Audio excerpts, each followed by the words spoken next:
Hi everyone. We all sometimes fantasize about making a difference and leaving a mark in history, whether it's making a great discovery, creating a work of art, or just putting your own article on Wikipedia. I can see it. Really? I can't. You will break one, but in some cases this from easy ones to the most extreme, like setting records for example. Of course there is a good chance that some close to zero. Today, we're going to tell you about the craziest records that are almost impossible to break. Let's get it on. Philippe Petit.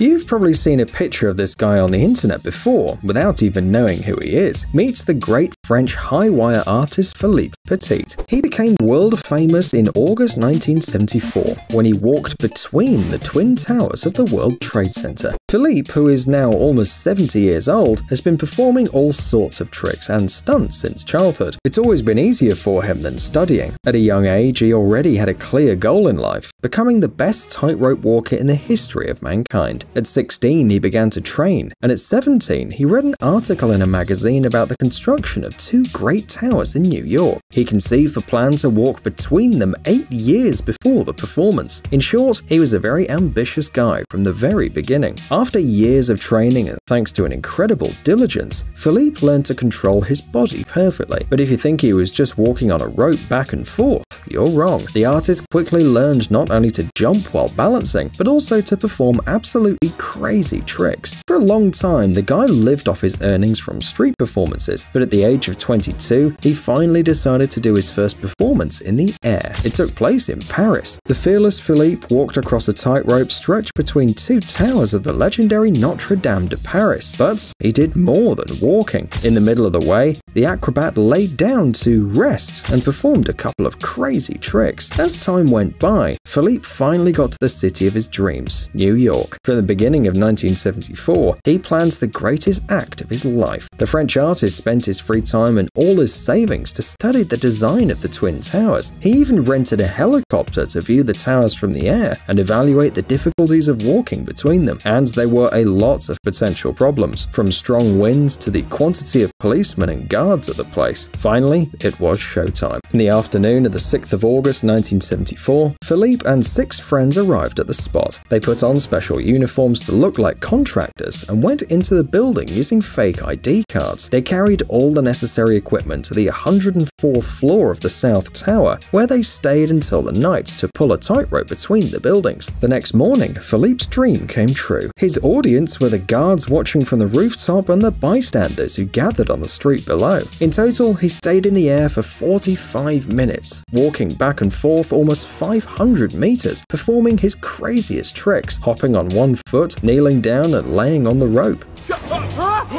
That was the day everyone found out about Philippe. His success was even mentioned by the US President Richard Nixon. Melvin Roberts. It is believed that out of 10 people who are struck by lightning, 9 survive. As a rule, they get off with a fright and a few burns. And by the way, the probability of being struck by lightning isn't that small. According to the calculations of the American meteorologist Ron Holler, a person who lives to be 80 years old has a 1 in 13,000 chance of getting hit by lightning. But this man just broke all the records. Not only was he struck by lightning 12 times, but he also remained safe and sound after all of them. And don't think that these are just made-up stories. Melvin has pictures that show the consequences of his records. The first time it happened, Melvin was getting out from a bulldozer. As soon as he got his feet on the ground, he was immediately struck by lightning. And then it happened again and again, 12 times in total. The man reveals that it feels like your whole body is burning. Despite the fact that Melvin managed to avoid any serious physical injuries, the accident had a strong impact on him. He says that lightning strikes affected his memory. Today, he's unable to remember many episodes of his life. Dr. Nakamatsu.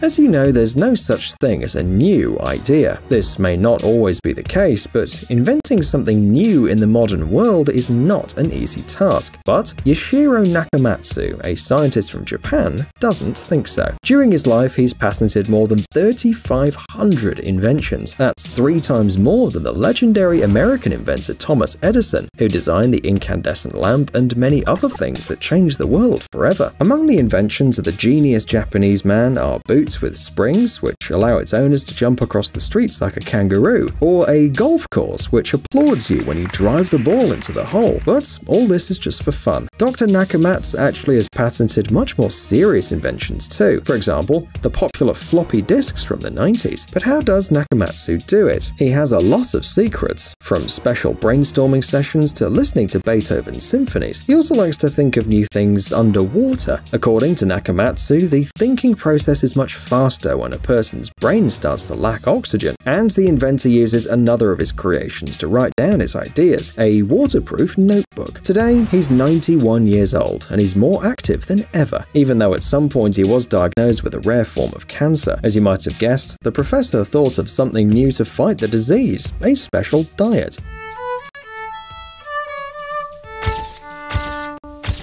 So far, of course, it's not been recognized as an official treatment, but his own example shows excellent results. The doctors assured him that he had no more than a year to live, but he's been healthy for 6 years now.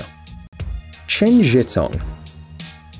When you were a kid, you probably rejoiced if you could win something in a claw machine, but this guy wasn't happy with just one toy. In the span of 1 year, he pulled out of these machines more than 15,000 toys. Chen Zhitong takes his hobby really seriously. He assesses the location of the toys, the strength of the grip, and the angle of the claws before he starts playing, and experience rarely fails him. The owners of these machines are reluctant to let him near them, offering him free meals instead, anything so he just won't play. Of course, at some point there wasn't enough space for the toys in Chen's apartment, so he started giving them to schools and orphanages.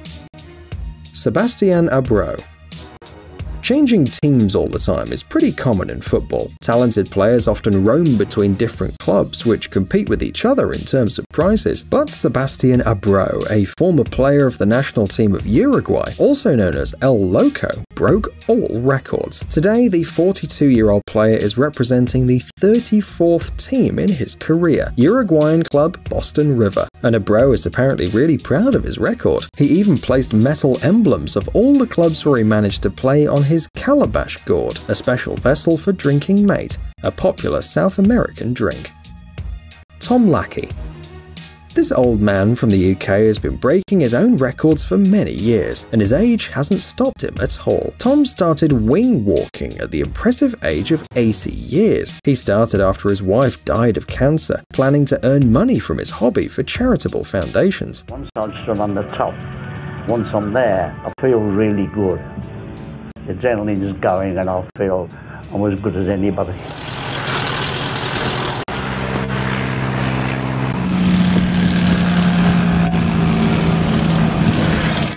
Since then, he's broken his own records many times, every time increasing the duration of the flight. He was first listed in the Guinness Book of Records in 2005, becoming the oldest man to wing walk. In addition, Tom managed to fulfill his dream. By the time of his death in 2017, he'd managed to raise more than £1.5 million for cancer funds. Charles Osborne.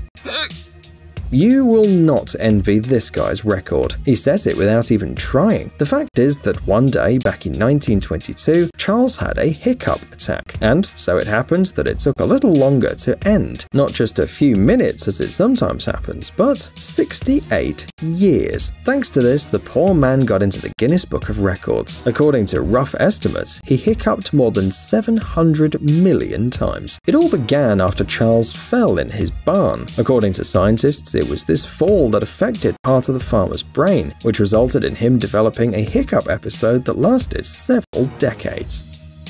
Ashrita Furman. Yay! There are many people in the world who've managed to get into the Guinness Book of Records, but there's only one person who got into the Guinness Book of Records for having the maximum number of records. His name is Ashrita, and he's been competing with himself for 40 years. During all this time, he's managed to set more than 700 records, and more than 200 of them haven't been broken yet. Of course, in order to achieve success, Ashrita constantly has to think of something new. Among his most incredible records are most knives caught in 1 minute, translating and reciting a poem to the most languages, and most balloons inflated by the nose. Les Stewart.